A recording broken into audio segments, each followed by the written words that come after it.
Now, what we want our hands to do is to lead the club head going back and lead the club head coming through.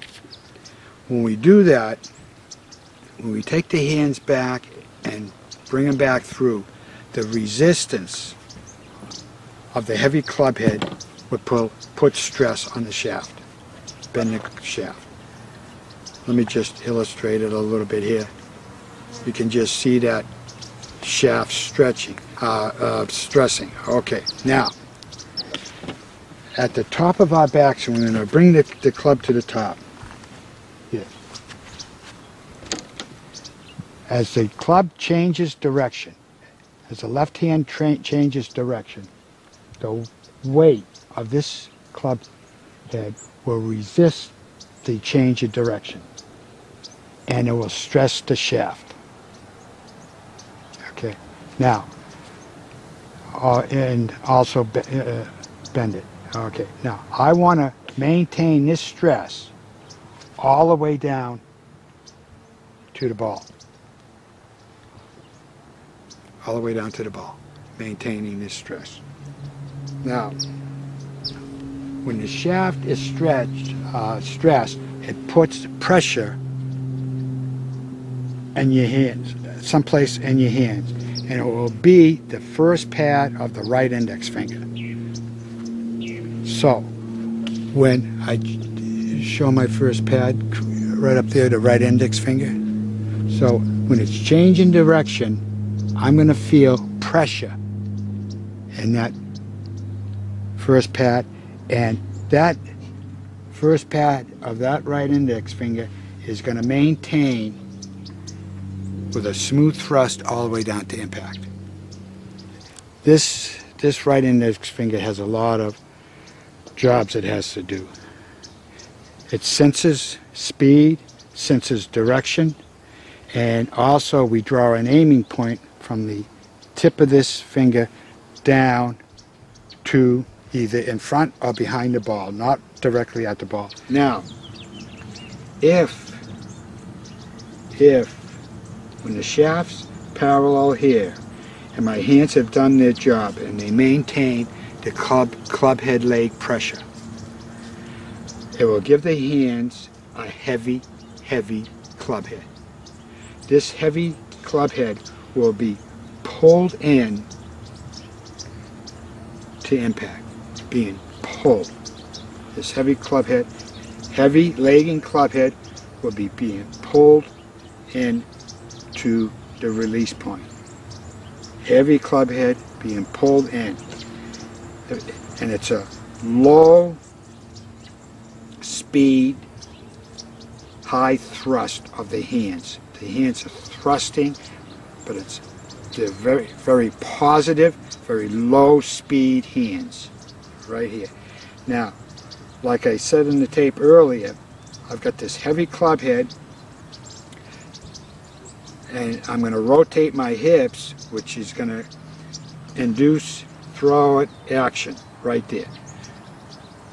So as my hips are turning, it's going to induce throw-out action. So it's difficult force throw-out action, and what I said before, it's going to cock the left wrist, straighten the right forearm, and supinate the left hand, and bang.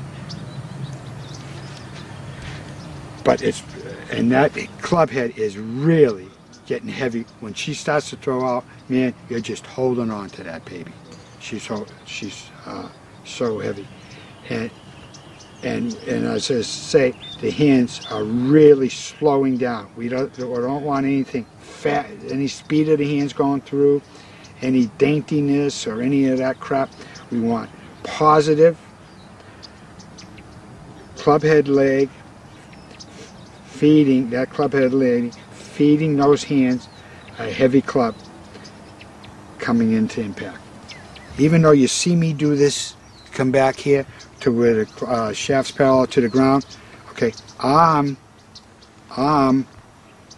my hands are still leading the club, okay, and I can feel the accumulation of stress. The stress. Yeah. I can feel that all the way back, and then like Homer says, throw it against it. throw it against that Number number three. Yeah. Okay, it's like throwing it against it. Wall. And then bang, you're continuing that stress. And your main, I mean, Yeah. she's just So stressing. now you have what you call an excellent angle and stress. And we have to, And when you have that, that's the dynamic, right? that's the dynamic, and that's with every club in the bag from the driver to the putter. Needs to be maximized, right? Or can be maximized. Needs to be. And like I said, when we get down here, okay, now, like I said, what thrusts the hands down plane is the turning of the upper torso. Okay. Now, what turns the upper torso is our Gut. midsection and hips. Boom. Now, what accelerates the arms down plane? Bang. This is real strong, and this is real strong. Now, this here, my upper arm, okay, here in my shoulder is tight against this chest, and it's pulling my chest around my sternum. This is real strong, okay? This is power package thrust, okay? And here, and this here is what's Does all that, yeah. getting the speed of the arms, okay, down plane. Years ago, working with the kids, to say, geez, Paul, what does that feel like? I mean, it's hard to explain. I say, okay, when you go home, get an old club.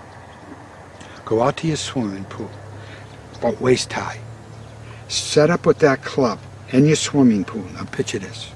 Okay, now, bring the club back about 2 or 3 feet or 4 feet here, just like you do in the swing, and then bring it on through. Now, when you bring that club back, you can feel the water resisting it.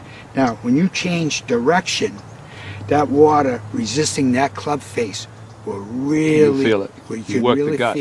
feel that, and when they do it, oh God, Yeah. they really feel it. And then I say to them, jump out of the pool, try and get it. Try it.